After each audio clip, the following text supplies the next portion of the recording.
Welcome back to Superbly Said, Advanced English Vocabulary and Phrases.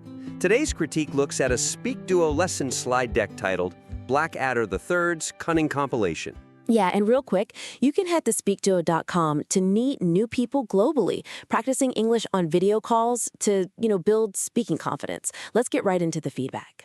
The vocabulary definitions currently lack the nuanced depth expected for an intermediate to advanced learning level. Right, so the weakness here is that the explanations provided are they're way too brief. Yeah, for sure. Like defining a phrase like to ponder as simply to think carefully leaves a huge gap in comprehension. It really does. For learners aiming for true fluency, this approach completely fails to show how these idioms actually function in high-stakes environments. It leaves them, totally unaware of the subtle shades of meaning that differentiate these phrases from simpler synonyms. I mean, it's like handing someone a high-performance sports car, but only showing them how to drive it in an empty parking lot. Exactly. But I do have a question. Is there a risk that adding all this comparative detail might, clutter the slides and visually overwhelm the learner? Well, that's a fair point. But the suggestion isn't to cram text on the screen. Instead of cluttering the visual slide, the instructor's notes or the verbal delivery should explicitly compare each new phrase to a similar but different alternative. Ah, okay. That makes a lot of sense. Yeah, you explain the nuanced differences verbally and showcase them in advanced real-world contexts. Got it. Can you give me some concrete examples of how an instructor would actually do that? Sure. So when introducing the phrases, demonstrate their use in a conversation with work colleagues, a boss, or as a response to a question from IELTS Speaking Part 2. Oh, that's a great context. Right.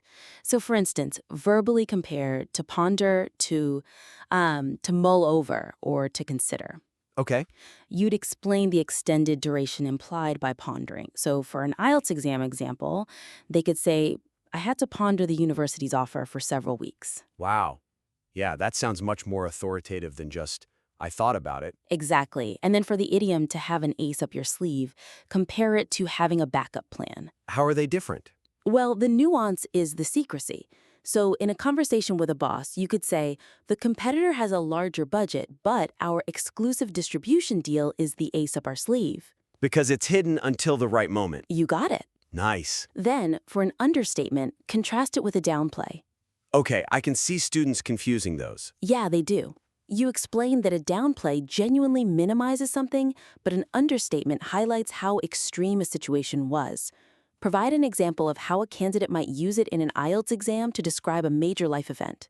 Like what? Like saying, to say the move abroad was challenging would be an understatement. Oh, wow. Yeah, because it was actually the hardest thing ever. Exactly. And finally, for this section, to make amends.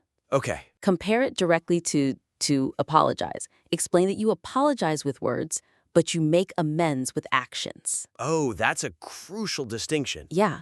So a business example would be, we missed the deadline. So to make amends, we upgraded their shipping. Perfect.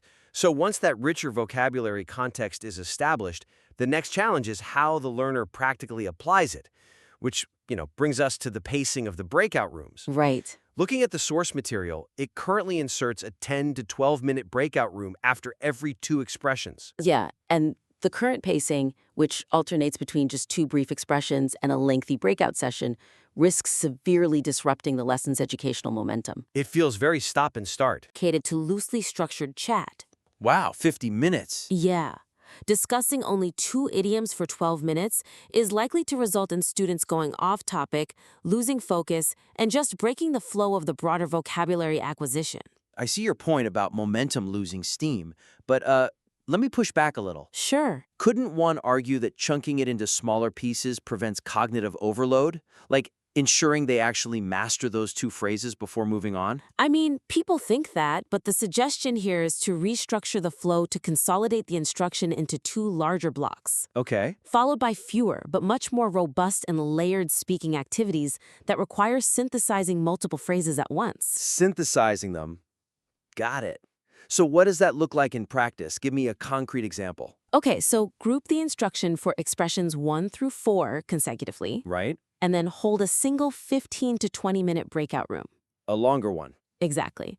In this room, challenge the learners with a specific role-play scenario where they must use all 4 phrases together. Oh, that's interesting. Yeah, like a workplace simulation where they must make amends for a mistake, ponder a solution, ensure the fix is an understatement of their capabilities, and reveal they have an ace up their sleeve. That forces them to really think on their feet, using the new vocabulary, Right. And then you do the exact same thing for expressions 5 through 8. which are fair and above board, to pass out, to get on with something, and to scream blue murder. Yes, teach those 4, then drop them into a second comprehensive role play to synthesize them. Okay, I love that structure.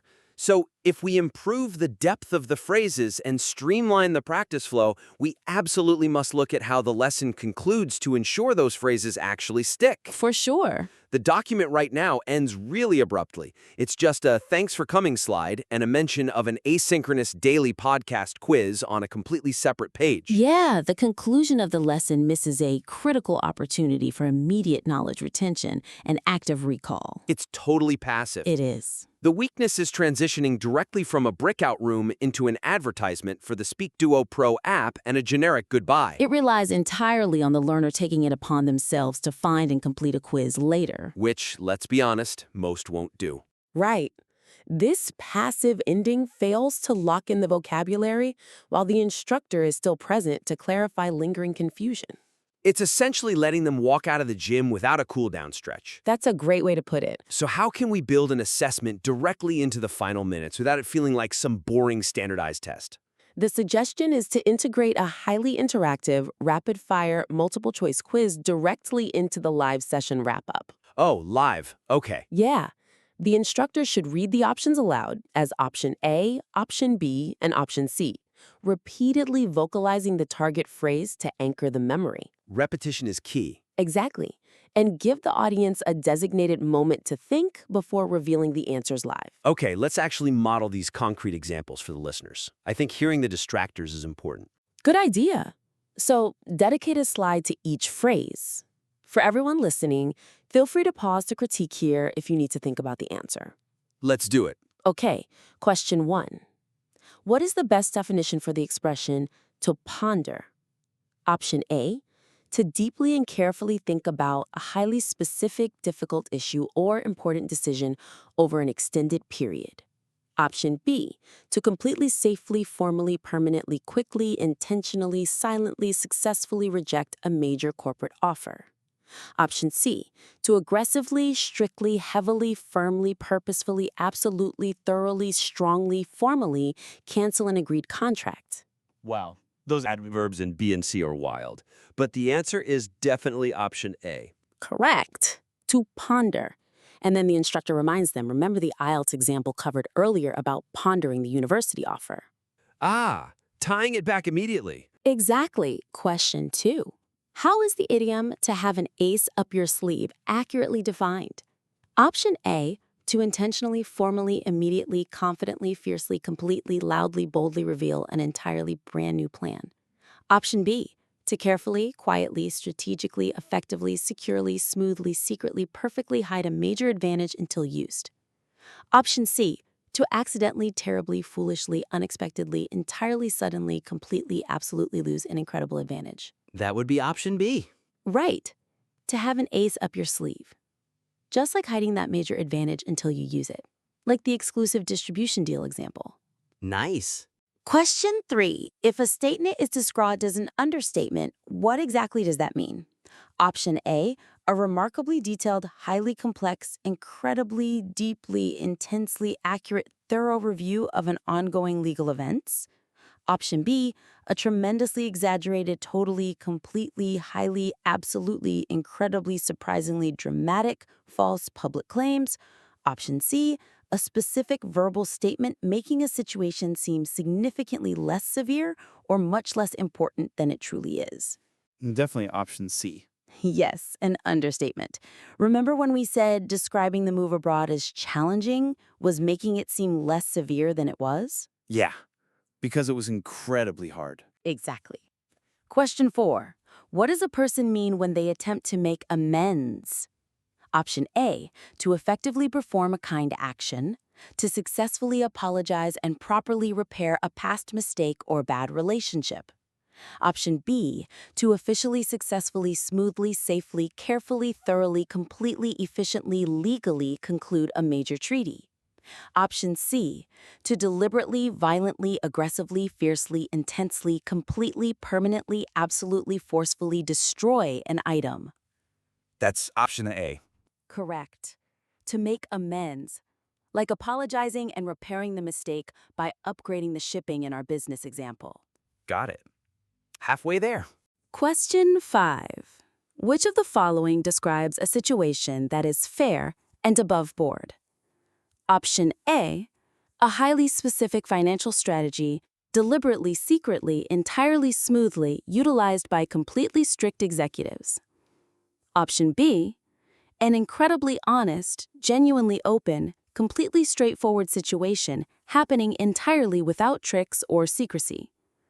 Option C, a remarkably dangerous, surprisingly risky, highly intense, deeply severe, incredibly physically exhausting new endeavor. That one is option B. Yes, fair and above board, genuinely open and straightforward, unlike a secret financial strategy. Right. Question 6.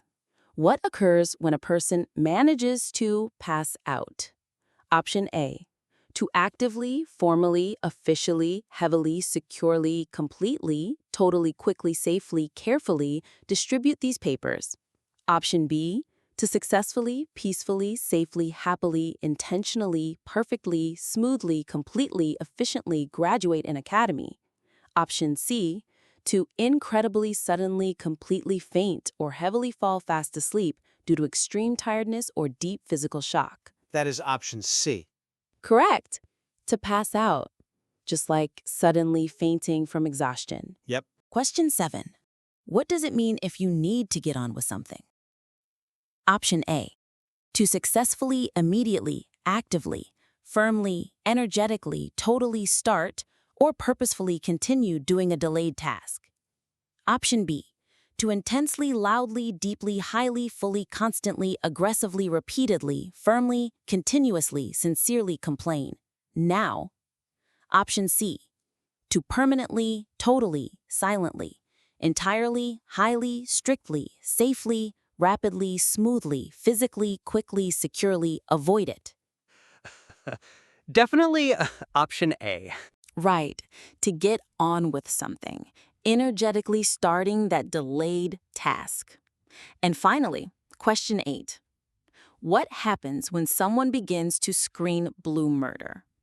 Option A, to actively, physically, deeply, fiercely, powerfully, completely, absolutely, entirely, strongly, aggressively fight criminals. Option B, to suddenly, loudly, incredibly, forcefully, wildly, openly, and completely, terribly shout in pure anger, panic, or protest. Option C, to completely, intensely, carefully, smoothly, silently, safely, deeply, totally, perfectly clean a room. Option B, for sure. Yes, to scream blue murder, loudly shouting in pure anger or panic. Doing that live really keeps the energy up at the end of the lesson. It really does. So, just to recap the main points of the critique today. First, we talked about the need for deeper contextual nuance in the definitions themselves. Yeah. Then, we looked at a streamlined approach to breakout room pacing. Right, consolidating the instruction. And lastly, implementing a more active, retention-focused conclusion. So the actionable steps for the creator are: compare the idioms to similar phrases with advanced business or IELTS examples. Consolidate the instruction before breaking out into those comprehensive role plays. And embed a structured multiple-choice quiz directly into the end of the live presentation. Perfect. Well, thank you so much to the listener for sharing your educational materials with us. Yeah, it was a great deck to review.